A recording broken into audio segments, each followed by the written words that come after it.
राष्ट्रीय महिला जागृति मंच द्वारा जिला कलेक्टर को Japan software live in relationship कानून में संशोधन कराने और तलाकशुदा विधवा और विधुर के लिए ही लिव इन रिलेशनशिप लागू हो, जिसको लेकर कलेक्टर को ज्ञापन सौंपा। राष्ट्रीय अध्यक्ष सुरभि मेनारिया ने बताया कि आज के समय में युवक युवतियां लिव इन रिलेशनशिप में रहते हैं, उसके बाद जब मन भर जाता है तो अलग हो जाते हैं। ऐसे में दोनों की जिंदगी खराब हो जाती है। और साथ ही आज के समय में एक नया ट्रेंड चला है कि लड़कियां और युवक युवक एक दूसरे से लिव इन रिलेशनशिप में रहते हैं, जो हिंदू धर्म के लिए एक बहुत बड़ा कुठाराघात है। जो लिव इन रिलेशनशिप का ट्रेंड है, यह रिलेशनशिप ज्यादा दिन का नहीं रहता है और इन समय में महिलाओं को बड़ी परेशानियां भी होती है। ऐसे में आज ज्ञापन सौंपकर लिव इन रिलेशनशिप में संशोधन कराने और तलाकशुदा विधवा और विधुर के लिए ये रिलेशनशिप लागू हो, इसके लिए ज्ञापन सौंपा है। आज पूरे भारतवर्ष में हमारा राष्ट्रीय महिला जागृति मंच एक मुहिम कानून में संशोधन की मांग रखता है।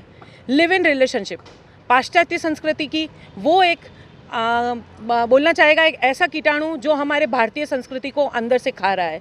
तो आज हम सभी राष्ट्रीय महिला जागृति मंच का पूरा हमारा मंडल और हमारी सेल भारत सरकार और हमारे सरकार से इस कानून में संशोधन की मांग करती है। हम चाहते हैं कि सभी जो रिलेशनशिप जो इस तरह के चल रहे हैं लिव इन में, उसमें युवक युवतियाँ भटक रहे हैं।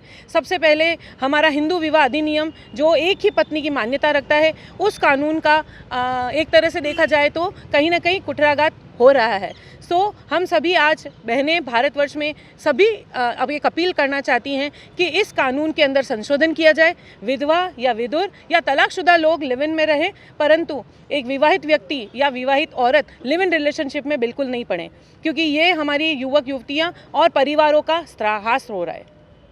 अभी के दौर में एक प्रचलन चल पड़ा है, लगातार सोचने में आता है कि लड़का लड़के के साथ में शादी कर रहा है और लड़की लड़की के साथ में शादी कर रही है।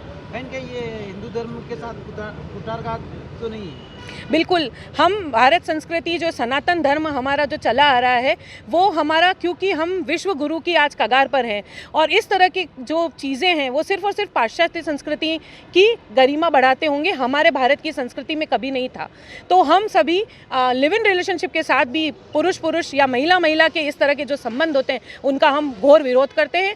हमारे यहाँ पर सिर्फ स्त्री पुरुष का, जैसे सती और जो स्वामी कृष्ण मतलब शिव भगवान का जो जोड़ा था वो हमेशा नर और मादा का ही माना जाए और हम उसी के साथ उसी कल्पना के साथ जीते हैं। हम उसका घोर विरोध करते हैं। नाम एडवोकेट मीनाक्षी माथुर है।